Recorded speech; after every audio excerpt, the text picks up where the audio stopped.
Welcome, dear traveler. I can see you've wandered far today, carrying the quiet weight of hours that stretched longer than they should have.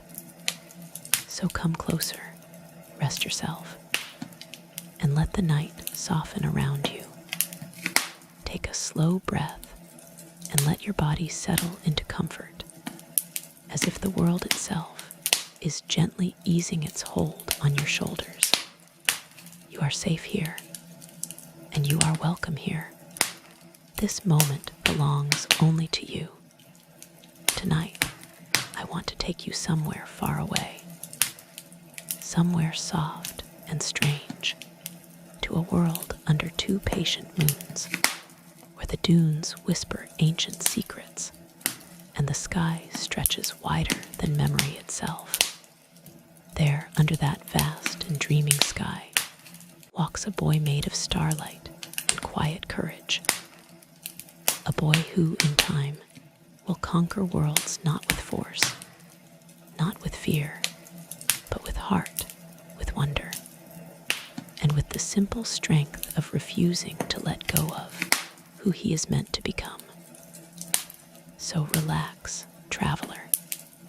Let the calm drift through your breath and settle into your chest like a warm tide. Let your thoughts dim gently like lanterns at dusk, and prepare yourself to dream with open eyes, for the story is ready to begin, waiting just beyond the veil of this moment. And all you need to do is rest and listen. Under the 2 moons, Aiden's Chronicles, Volume 1. The desert night wrapped the world in quiet, soft and patient, and Aiden stepped from his small tent with careful movements, letting the flap fall back into place without a sound. The air settled against his skin like a cool hand, the kind of cool that makes the chest relax and the shoulders drop. He breathed in slowly, and for a moment, the world felt very near and very kind. Above him, the twin moons hung in the sky, one full and round, a warm gold that poured gentle light across the dunes, the other thin and silver, a pale blade that cut slow shadows across the sand. Aiden looked up the way someone might look at an old photograph, searching for a detail that gives the whole picture meaning. He could not say why the second moon felt both foreign and familiar, but it held him in a small, curious hush. He walked without hurry across the soft dunes, each footstep sinking quietly into the sand and leaving a thin trace that the wind would erase later. The village behind him was a cluster of low tents and small lamps, a place of soft noises and muted routines that warmed people while they slept. Out here, the air was larger, deeper, as if the desert had more room to keep secrets in. Aiden settled on the crest of a small dune and let the sand cradle him, the grains cool under his palms and steady against his ankles. In the distance, the city glowed like a timid constellation, tall and distant, a body of lights and glass that hummed even when he could not hear the noise. He watched it from a space between memory and not memory, feeling the tug of something he could not name. He remembered fragments sometimes, a blue corridor, a voice saying his name gently, a hand that smelled faintly of oil and lemon. These things were shadows that brushed the inside of his mind, but when he reached for them, they softened and slipped away like warm steam.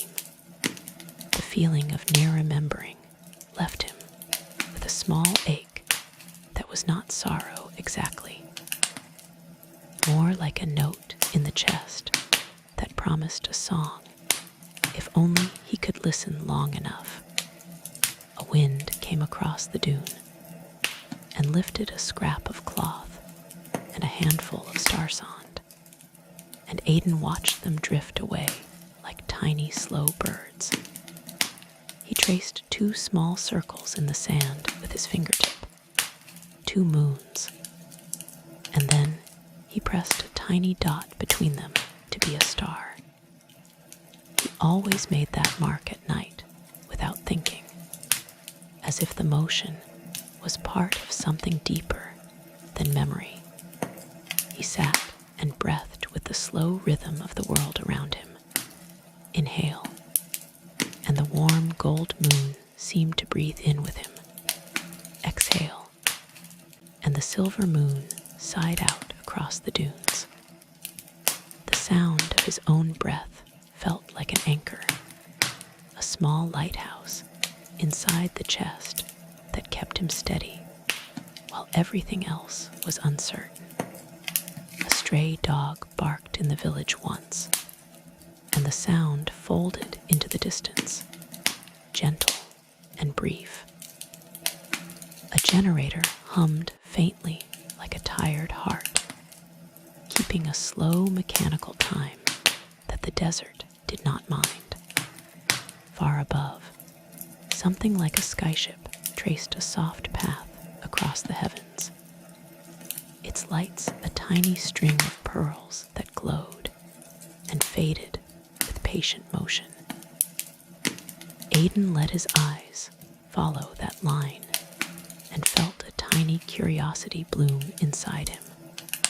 He remembered a fragment of laughter once, warm and sudden, like a lamp turning on in a dark hall.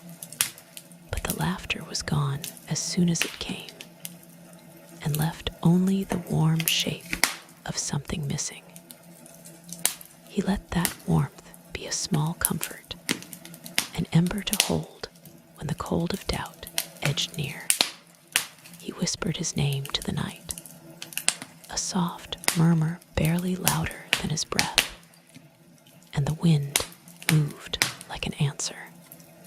The dunes ahead invited him to walk, and he walked a little more, not to escape, not to search, but because moving felt like a way to listen. Movement let his mind unspool tiny threads of thought that might otherwise knot themselves into anxious tangles. He walked with the rhythm of tides, making each step deliberate and unhurried. As he moved, Aiden noticed small things. A patch of the dune that shimmered with a different grain, a fossil of a small shell, half buried and smooth from a sea that had not been seen here for ages. A circle of pebbles someone had placed under the moon as an offering to the night. Each small detail felt like a quiet conversation from the world, an invitation to slow down and be present. At one point, he paused to listen closely. There was a soft pattern in the dark, a distant vibration that was not quite music and not exactly noise. It could have been the city, or the hum of something ancient under the sand, or the memory of something mechanical in his own head. He let the sound be without naming it, letting the mystery remain mild and alive, like the glow of embers that warmed but did not burn. He found a low saddle between 2 dunes and sat there with his knees pulled close, watching the horizon where the sands met the distant skyline. The city lights blinked in slow, lazy beats that suggested patience rather than hurry. Aiden felt strangely calm watching that rhythm. It was as if he could imagine imagine the city's stories like slow pages turning, each light a chapter that might one day belong to him. The night's small noises made a soft chorus. A moth brushed a lamp and then darted away into blackness.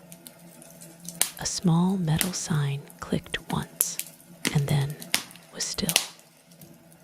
Somewhere far off water moved in a pipe, a tidy drip that seemed to mark a drop of time. Aiden listened to these tiny details like someone reading a familiar book, absorbing the cadence and letting it settle into his spine. He thought of the first time he had found his name stitched into the inside of a jacket. He had been much smaller then, sitting beside a broken machine, half buried in sand, and the name had been the only thing to hold on to. He remembered tracing the letters with a fingertip and feeling a comfort that was immediate and unquestioning. The name was like a single steady stone in a river of forgetting. The thought of that steadied him now. He put his hand over his chest and felt the slow beat of his heart, steady and honest. He listened to its soft confidence, letting it remind him that being present was sometimes enough. The desert asked only that he be here and breathe and notice. That was a kindness he could accept. Night drew itself longer, and the shadows of the dunes lengthened into soft ribbons that melted into one another. Aiden let his eyes drift closed and fell into a gentle daydream. Not a memory exactly, but a kind of warm imagining.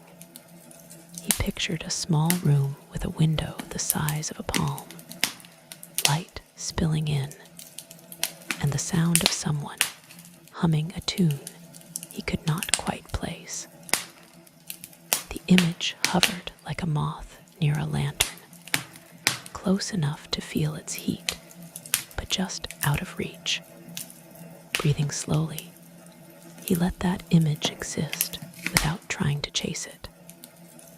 He let pictures and fragments float across his mind like trade ships crossing a large dark sea. Some were empty, some carried cargo that might be memory one day.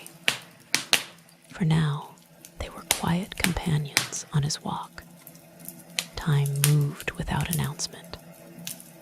The sky shifted imperceptibly, and the moons tilted their faces in slow, patient ways. Aiden rose and set his feet to the path back toward the village, not because the night demanded it, but because he felt ready to return to warmth and a soft blanket of human life. He walked slowly, collecting the quiet like handfuls of sand to carry home. When he reached the tent, the world felt slightly altered, as if he had dipped a finger into an inside that might someday be part of an outside.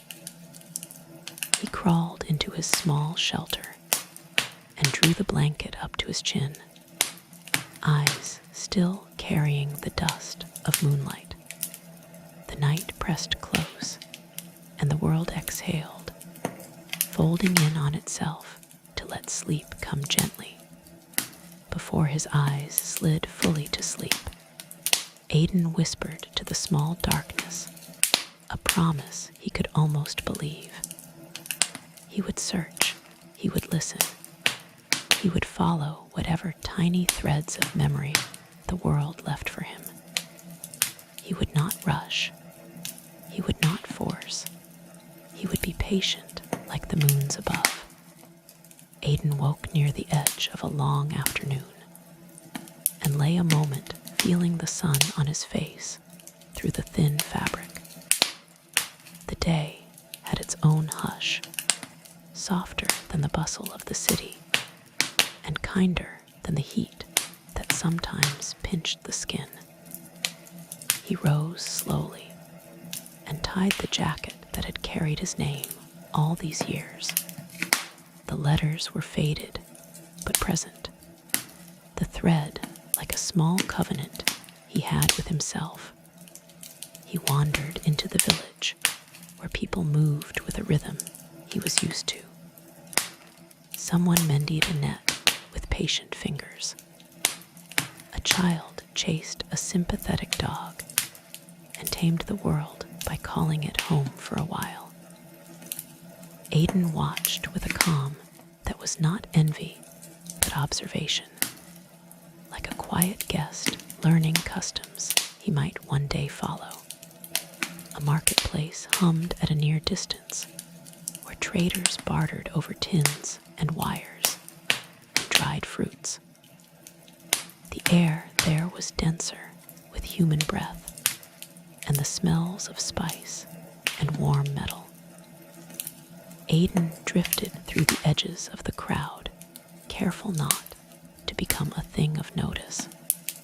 He traded a small favor for a cup of warm leaf tea and sat where shadows cooled the stones.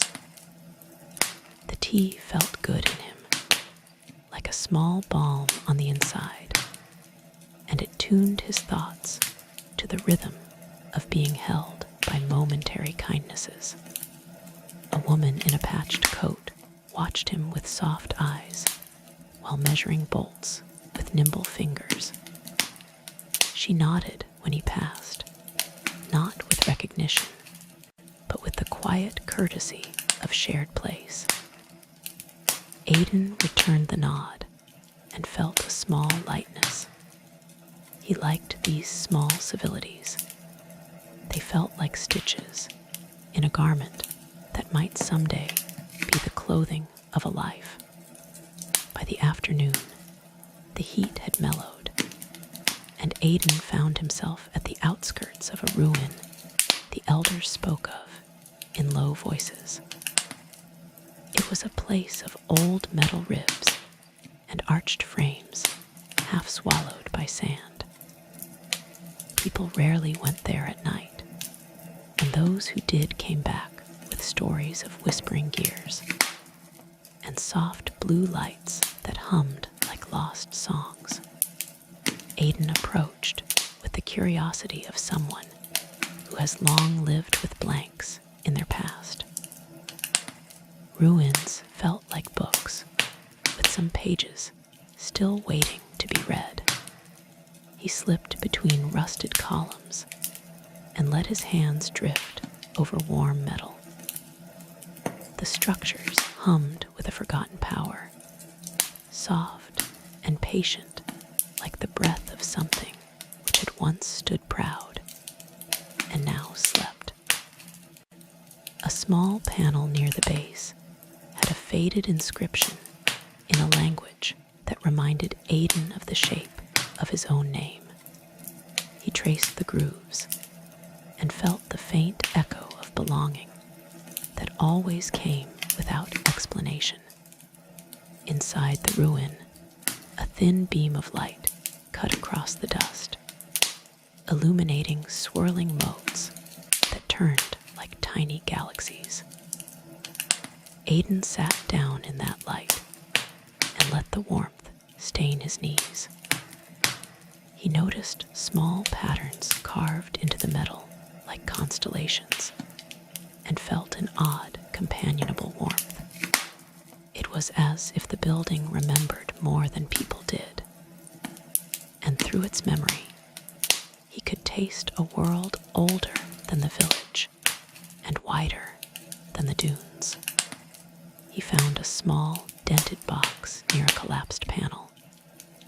It was sealed, but not fully closed, as if someone had intended to return for it and never did.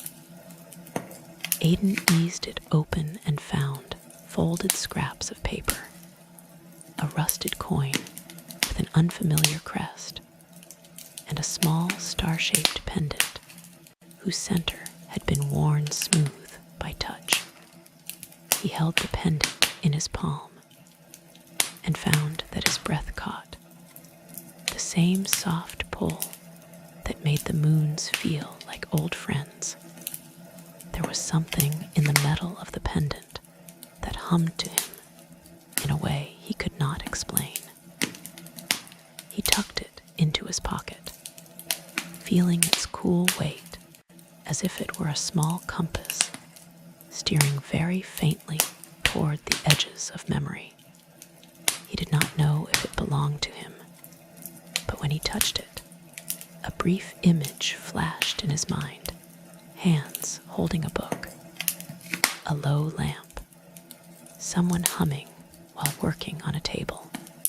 The image was only a breath long and was gone before he could name its shape. He stayed with the ruin until the light shifted and softened to a gentler gold. The sky was a broad ocean of color then, and the twin moons rose like slow guardians. Aiden walked back with the pendant in his pocket and felt a small presence that steadied him. He returned to the village and sat with the tea vendor as the evening cooled, the warmth of the day moving into slow shadows. As dusk turned into night, a group of road kids gathered around a fire under the shelter of a low wall. They told small stories, scraps of their days, and shared food in a way that made everything feel like belonging without claiming.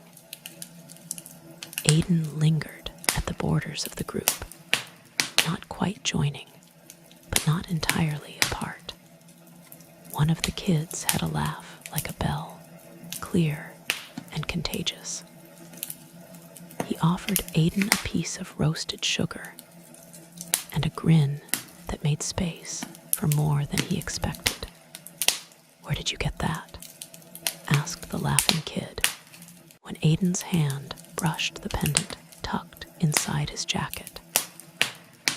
Aiden hesitated, then pulled the pendant free and let it dangle between two fingers. The others leaned in, curiosity flickering in their faces.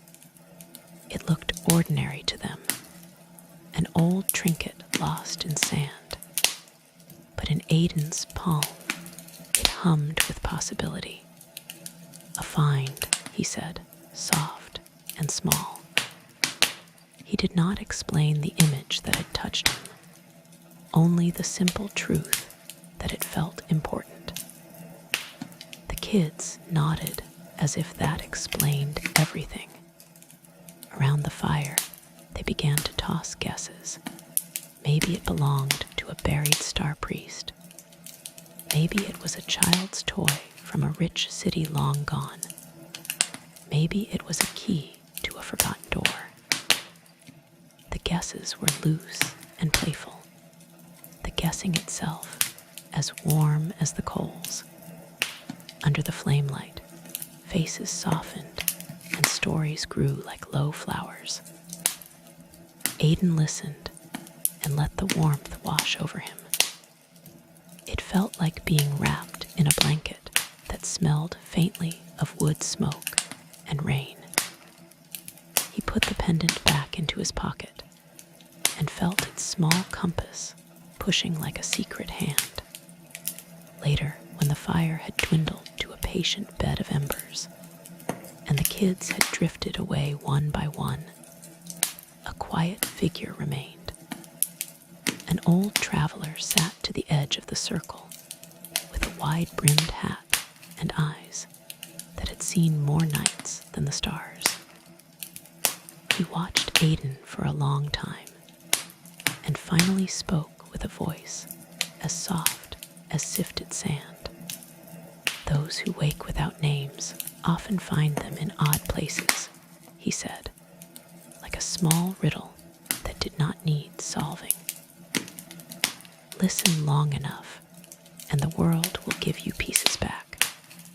Aiden looked at the traveler and saw in his face a map of years, folds where stories had been kept, and creases where sorrows had been stored. He felt the simple truth of the traveler's words, like a warm current under his skin. He nodded and felt a careful hope bloom that was not loud, but steady like a small lamp to carry into a dark corridor. That night, Aiden slept with the pendant under his pillow.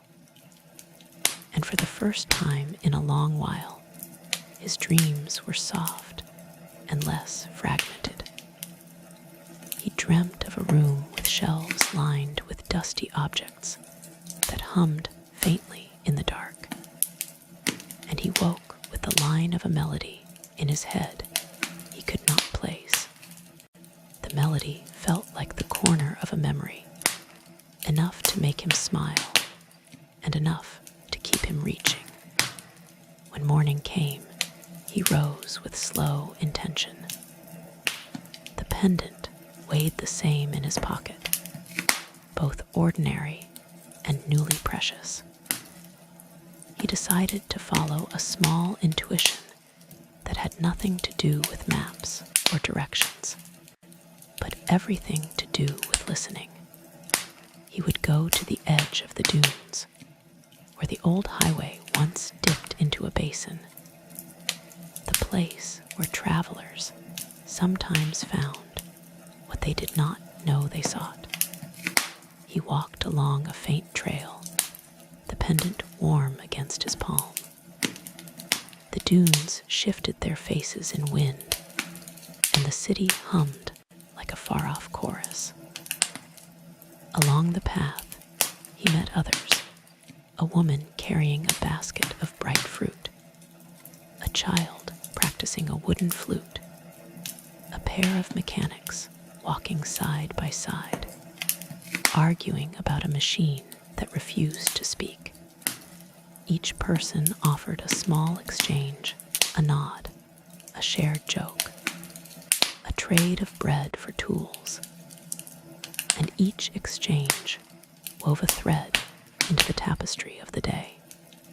At the old highway, a whisper of blue light shimmered under a ridge, the kind of light that made dust sparkle like tiny eyes. Aiden noticed patterns in the sand there, tracks that looked like they belonged to something that had once been more machine than animal. He followed them for a while, curious but not pressed, and found a shallow pit where someone had once camped and left behind an array of small things. A cracked mirror, a torn map with marks in a language he could not read, and a child's toy made of metal and glass. He crouched and examined the pieces with a gentle curiosity. The cracked mirror now reflected only sky and sand, but in one shard he thought he saw the suggestion of a face, and for a single heartbeat his heart thudded with the possibility of recognition. He breathed slowly and rested his forehead to his knee for a while, letting the thought sit like a small pebble in his palm. He kept walking, carrying small finds, and when dusk fell, he reached a small village outcropping that had a little dock that allowed goods to be ferried to the city. Men in patched coats gathered there exchanging bits of news.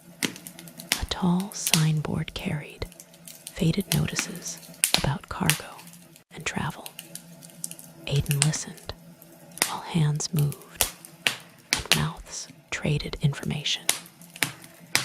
He learned of a small caravan leaving in a few evenings for the city market, an old route still used for rare goods. A thought formed then that felt like a braiding of threads. If he went with that caravan, he could could reach the edge of the city without claiming to belong, and perhaps see with less attention drawn. He found a place to stay for the night under the shelter of a low roof. The sound of the caravan camp drifting close like a quiet promise. The pendant warmed in his pocket during the evening, and he felt a careful courage settle like a small stone. He slept with readiness rather than fear, and in the morning he rose like someone stepping toward a door that might open. The caravan moved like a slow, patient river across land, wheels whispering and fabric flapping in the dry wind. Aiden rode tucked between crates and old cloth bales, the landscape passing in wide, slow breaths. From this vantage, the city looked like a living thing, tall and layered, with veins of sky rails crisscrossing like delicate bridges. As they approached the outskirts, Aiden felt a tightening of curiosity that hummed under his skin. They entered the city at dusk, and the light inside was different, warmer, humming with the scent of oil and frying fruit and distant rain. The streets were not crowded like old markets he had imagined. They moved with a roomy efficiency, people sliding through lanes like water finding channels. Aiden kept his presence small, watching, listening, letting the city speak in its own code of glances and steps. He traded with vendors and moved through alleys that smelled of spice and hot metal. He noticed the sky rails above twitching with slow trains, cargo suspended in glass tubes slowly whirring overhead. The city's sound was layered and complex, a mechanical murmur underlaid with music and the low conversations of millions.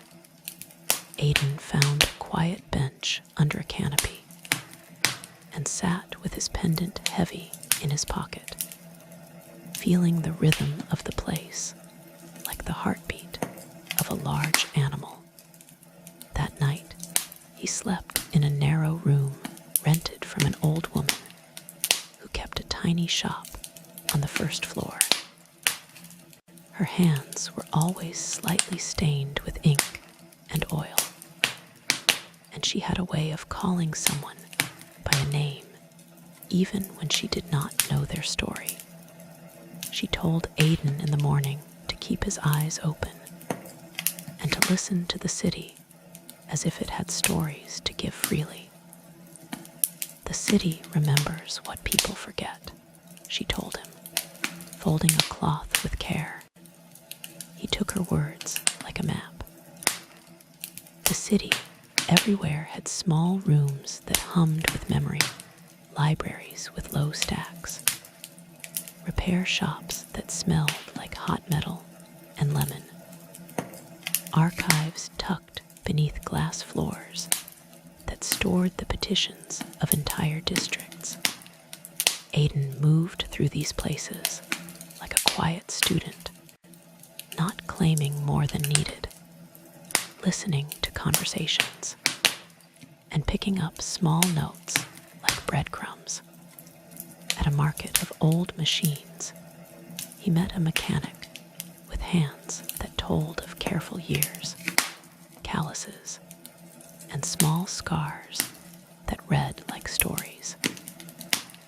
The mechanic fixed things people believed were past saving and spoke to Aiden in slow, easy phrases about parts that still remembered their makers. When Aiden showed the pendant, the mechanic's eyebrows climbed in a small surprise. He turned it over and under the light, and then he touched the worn center with a finger and hummed. That mark, the mechanic said, staring. I have seen this in a schematics book once. A symbol used in a small research wing of the city long gone. They made tools that listened, not tools that spoke, but the kind that remembered actions, like objects that kept notes of what they had done. Aiden felt a jolt, like a thread pulled taut. The mechanic spoke of a place called the Memory Wing, an old wing of a university that kept artifacts that recorded small histories of people and their tools. It was bureaucratic then. It was neglected now.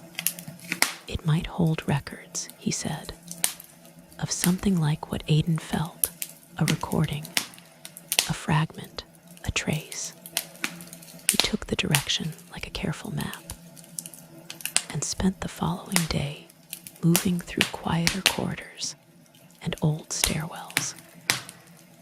The memory wing was harder to find than the mechanic suggested. It lay behind a council building and down an unmarked stair. When he reached it, the door looked like a tired mouth, sealed with a lock that had been sanded soft by time. He found a clerk who wore a badge with a faded emblem and asked for entry with a voice as small as a request. They let him in after a small exchange. The interior smelled of paper and oil and warm nitrogen, a scented breath of knowledge resting in shelves. The rooms were tall and low-lit, populated with cabinets and devices that looked like small animals sleeping. A woman with slow, welcoming eyes guided him through corridors that made soft echoes. She listened to his story without surprise, and when he showed the pendant, she reacted with a gentle nod. This kind of object was catalogued once, she said, taking a careful step through rows. It is associated with a set of recordings intended for children, a memory keeper device. They were experimental, designed to store moments as if the object itself could tell the story of its owner. Many were disassembled in the wars. Few remain intact. She led him to a narrow cabinet and opened a small drawer where objects lay wrapped in soft cloth. Inside was a small recorder, its surface worn to a soft patina. Attached to it was a label with a name he could almost read when he squinted letters like half-remembered names. The clerk placed the recorder on a table and connected it to a reader that hummed when powered. A faint light began to trace across a tiny aperture as the machine woke, and a whisper of static rolled out. Aiden watched and felt a new kind of stillness. The recorder displayed a short file, and when the clerk pressed a worn button, a voice played soft, a voice that made the room smell like lemon and old linen. It sang a brief lullaby, and then spoke a few simple words, name fragments that fit the shape of his jacket's stitching. The voice was not his, but it knew him. It described a small room and a blue light and the smell of bread. And then there was the sound of hands folding fabric. Aiden's eyes blurred, and something inside him unlatched like a door that had been sealed.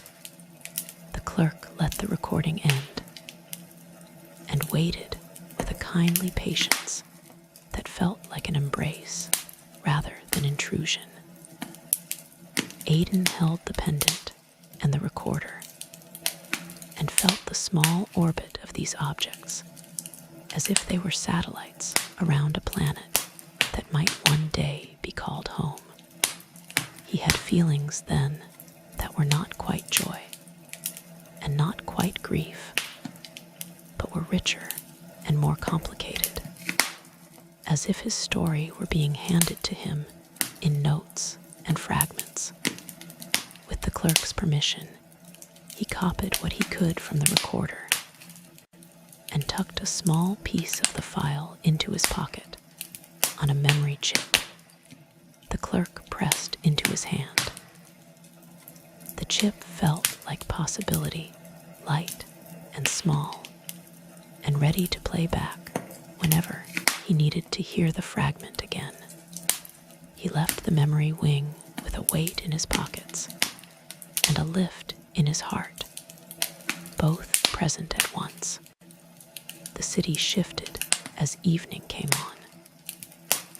Neon painted the sky with colors that bled into one another, and Aiden found a small rooftop that looked down into lanes and courtyards. He sat under the hush of an old air conduit and plugged the chip into a small player he had bartered for earlier. The recording played again, and this time he listened like a student at the foot of a teacher. The voice hummed that same lullaby and described a small hand holding a pendant and the pattern of 2 moons with a star. The voice said his name in a way that made the syllables feel like keys.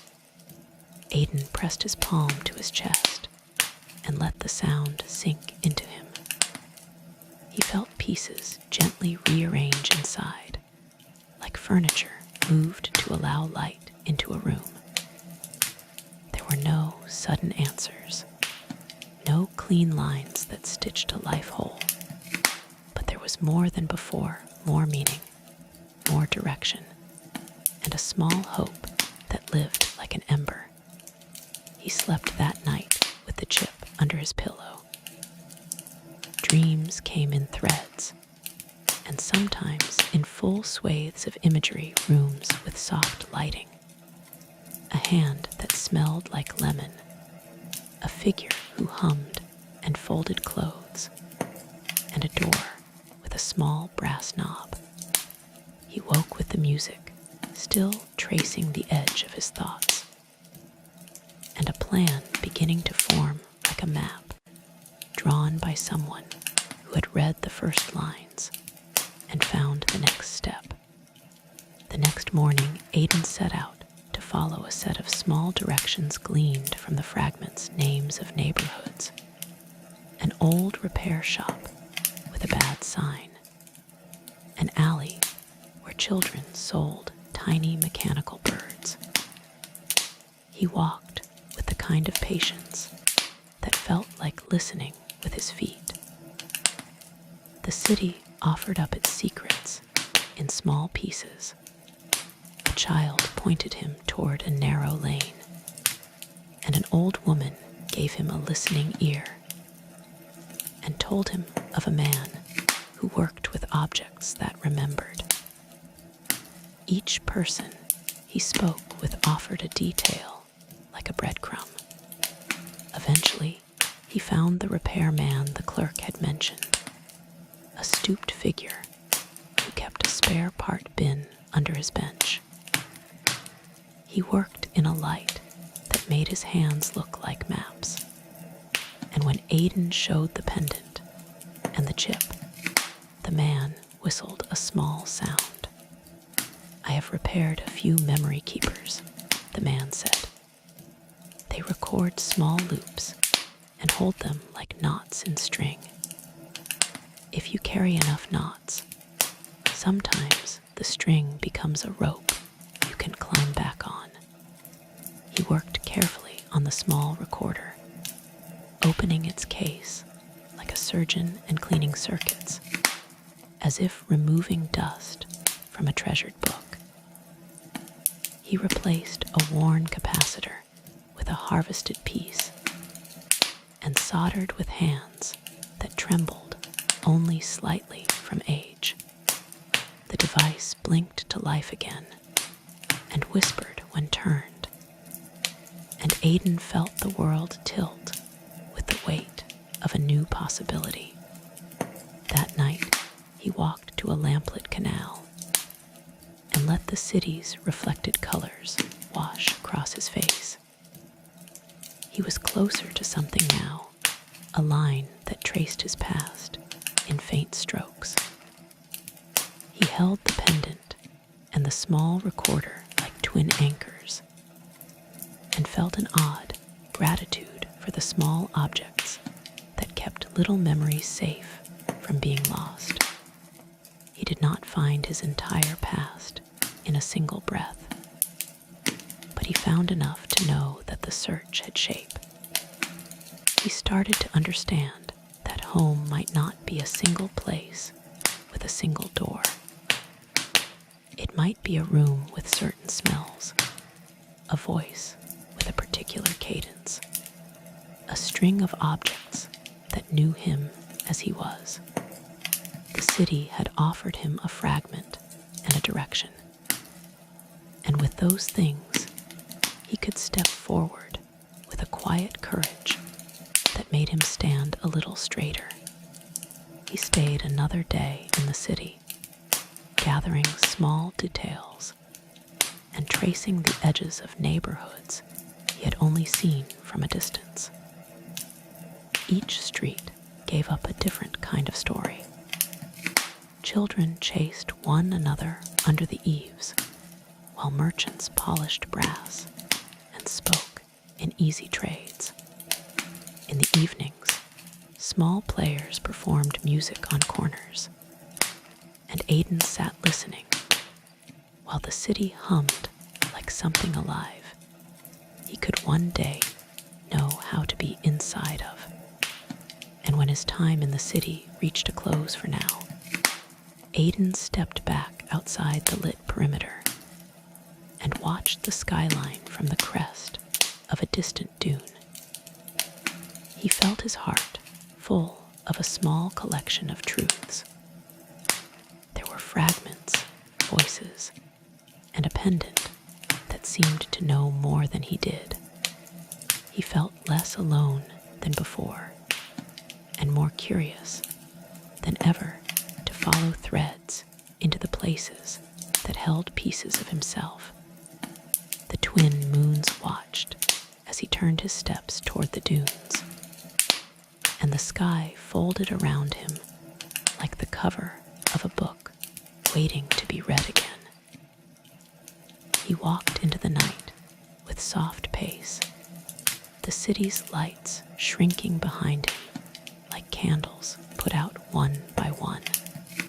He breathed with patience and felt the weight of his small discoveries turn into a gentle map he would carry as company on his long, patient road.